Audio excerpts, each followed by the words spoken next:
Chicos, buenas tardes. Como hubo un problemita con la grabación del lunes que hicimos el repaso, voy a hacerles una nueva grabación que necesito que la tengan a mano para que estudien con respecto al examen que será el próximo fin de semana. El lunes vimos un repaso del capítulo 1 en función del cuestionario que abarca todo el capítulo 1. Entonces, el día de hoy, a raíz de este tema que no quedó grabada la clase del lunes cuando vimos el repaso, voy a hacerles nuevamente un repaso sobre el capítulo 1. El tema de introducción a la contabilidad. Vamos a ver, el otro día vimos propiamente cómo se practicaba el comercio en sus orígenes. Tenemos que entender cómo se daba el comercio en años, en décadas anteriores, en siglos anteriores, cuando todo esto empezaba a tener forma. En aquel momento se daba a través del intercambio de bienes. Por ejemplo, se intercambiaban artículos como artículos no cosechas, cosechas de arroz por café y viceversa.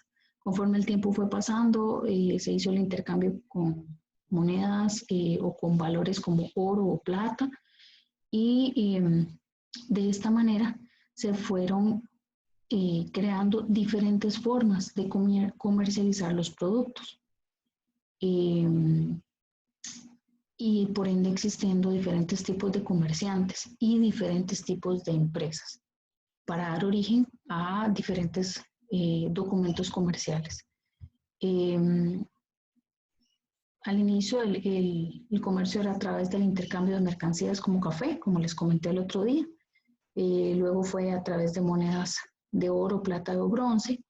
Y lo que originó, conforme el tiempo pasó, la actividad comercial fueron transacciones que fueron dadas a través de dos participantes, uno el que compra y el otro el que vende. Y eso le fue dando forma al comercio de manera más estructurada a través de las personas físicas y las personas jurídicas.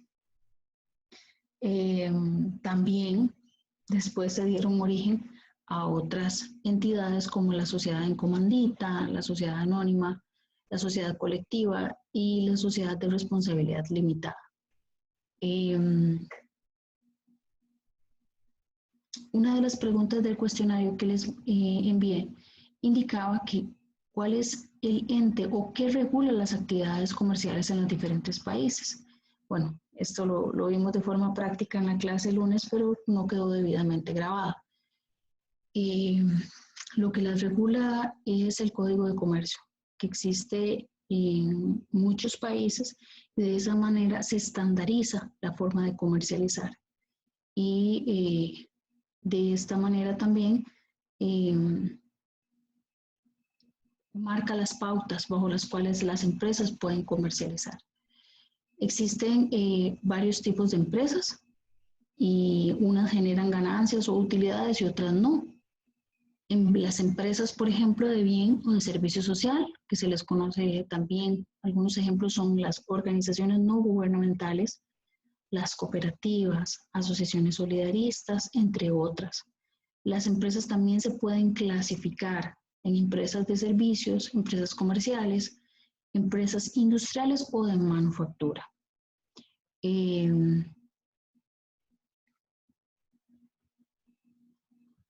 Al clasificarse como empresas de servicios, por ejemplo, estas se definen como las que venden servicios, no productos ni manufactura, sino, por ejemplo, los profesionales independientes como médicos, ingenieros, odontólogos, manejan empresas de servicios.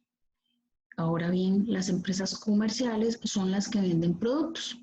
Así, por ejemplo, los supermercados, las farmacias, que están muy de moda hoy en día, y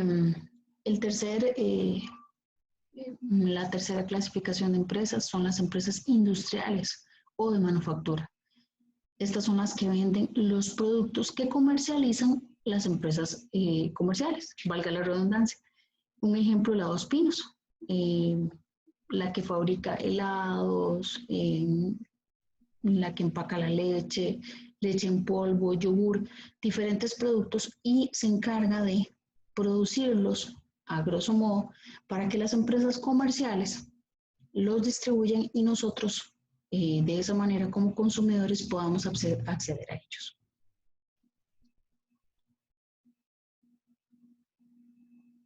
Existen diversos tipos de documentos comerciales. De hecho, en este tema estamos tocando unos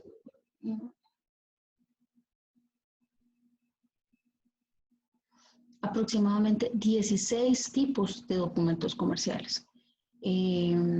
¿Cuál es la finalidad de un documento comercial? Dependiendo del fin para el que se le utilice, de esa manera varía su característica entre uno y otro. Un ejemplo, lo que es un recibo.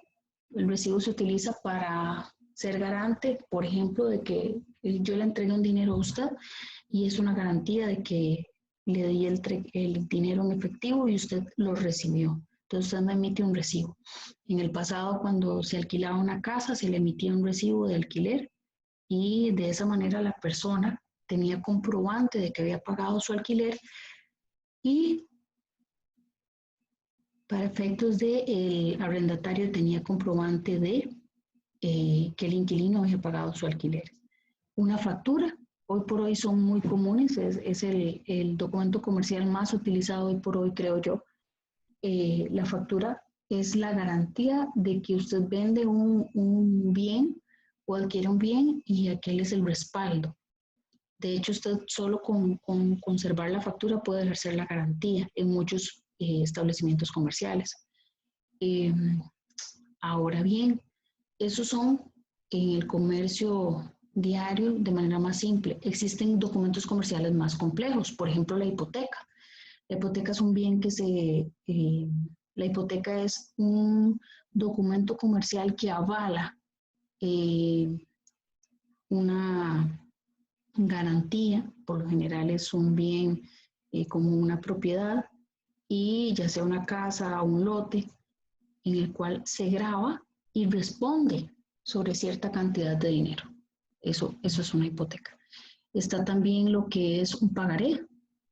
Un pagaré es muy utilizado, es más flexible y se utiliza como garantía también de un dinero que responde una persona y pone los bienes como respaldo.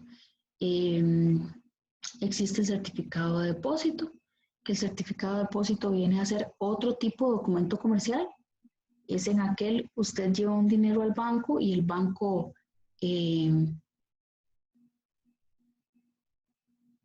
lo invierte de manera que le genera a usted un rendimiento mensual.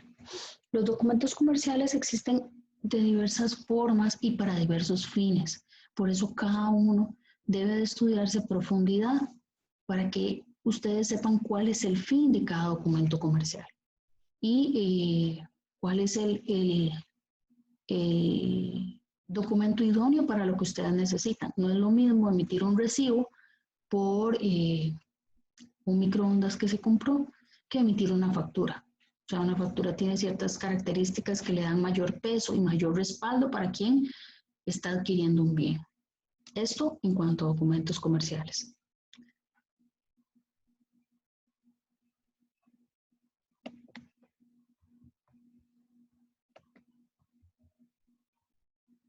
Como les comentaba el otro día en la clase, ¿qué es la contabilidad? La contabilidad es algo que se puede llevar desde a título personal, como llevarse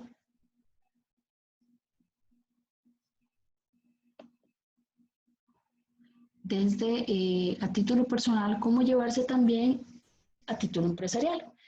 La contabilidad es algo tan sencillo como cuando ustedes, sus papás, les dan su mesada para que vayan a la universidad y de ese dinero ustedes disponen a comprarse la pizza del almuerzo, pagar los pases del bus, si se fueron en un Uber porque querían llegar más temprano a la casa o estaba lloviendo y no andaban sombrilla.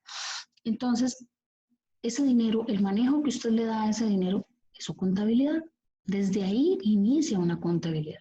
Solo que acá, por temas universitarios, lo vamos a ver de una manera más estructurada. Pero ese es el inicio de la contabilidad. Usted recibe 100.000 colones al mes y esos 100.000 colones los gasta en 10.000 colones en pases, 5.000 colones en comida, para que al cabo de la semana le queden de los 100.000 partidos en 4 semanas son 25.000. Si le quedaron 5.000 colones, esa es su ganancia de la semana. Entonces usted dispone si la ahorra o se la gasta más adelante en otra cosa. Pero esa es su contabilidad. Dícese, en términos contables, que la contabilidad es el sistema o proceso que le permite a una empresa saber con qué recursos cuenta, cuáles son los movimientos que generaron esos recursos y quiénes han sido las fuentes de esos recursos. Ejemplo, ustedes, ¿con qué recursos cuentan? Con 100.000 colones. ¿Cuáles son los movimientos? El pago del bus, la comida, el Uber.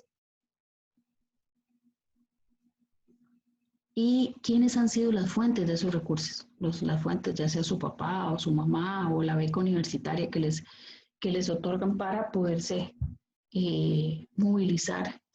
Pero esto es una contabilidad. Esta es la forma en que se define como contabilidad.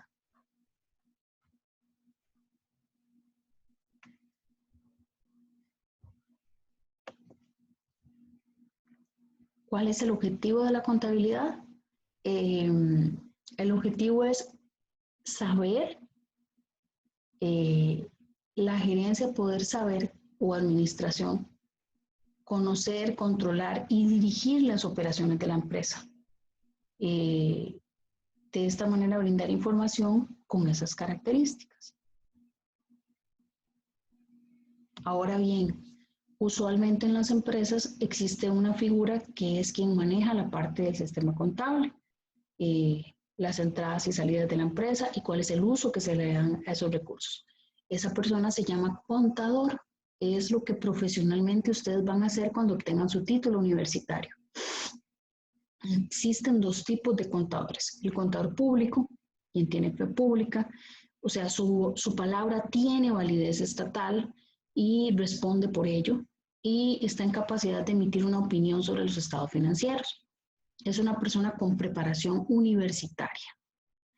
El contador privado, por lo general, por ejemplo, si una persona sale de un colegio técnico pues, y se incorpora al colegio de contadores privados, puede ejercer como contador privado. Esta persona está en capacidad de llevar la contabilidad de cualquier empresa. Esas son las diferencias entre un contador público y un contador privado. Uno tiene preparación universitaria y el otro y está en capacidad de emitir una opinión sobre los estados financieros, y el otro está en capacidad de llevar la contabilidad de cualquier empresa. ¿Por qué? Porque ha tenido estudios previos, más sin embargo todavía no es graduado de forma universitaria. Vamos a ver los tipos de contabilidad. Existen 3, muy importante, porque en el examen van a tener que diferenciarlo. La contabilidad financiera es un sistema de información orientado a terceros. El otro día se los comentaba. Entiéndase accionistas, inversionistas, entidades financieras, con el fin de tomar decisiones sobre el negocio. ¿Cuál es el fin con estas decisiones? La contabilidad financiera le da un panorama a estos terceros de cuál es el estado de la empresa.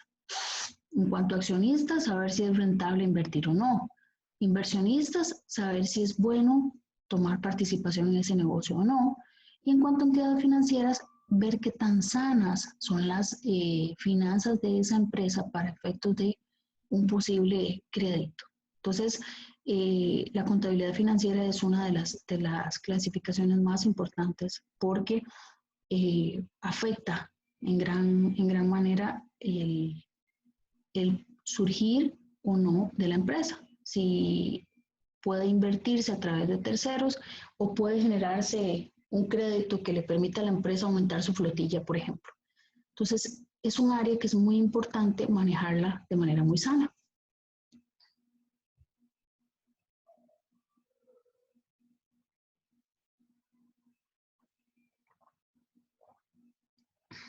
La contabilidad de costos o gerencial es un sistema de información orientado a su uso interno, con el fin de facilitar las funciones de planeación, control y toma de decisiones en la organización. O sea, mientras que la contabilidad financiera era orientada a terceros, la contabilidad gerencial es orientada a lo interno, para que se conozca cuál es el manejo que se le da a la organización y para poder tomar decisiones a nivel de la organización.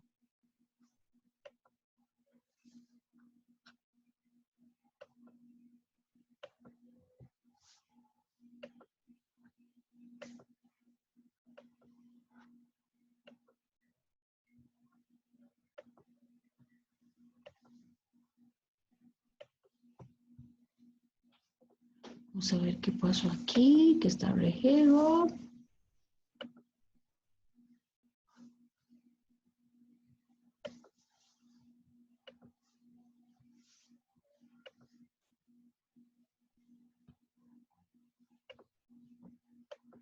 Ay, ¿qué pasó aquí?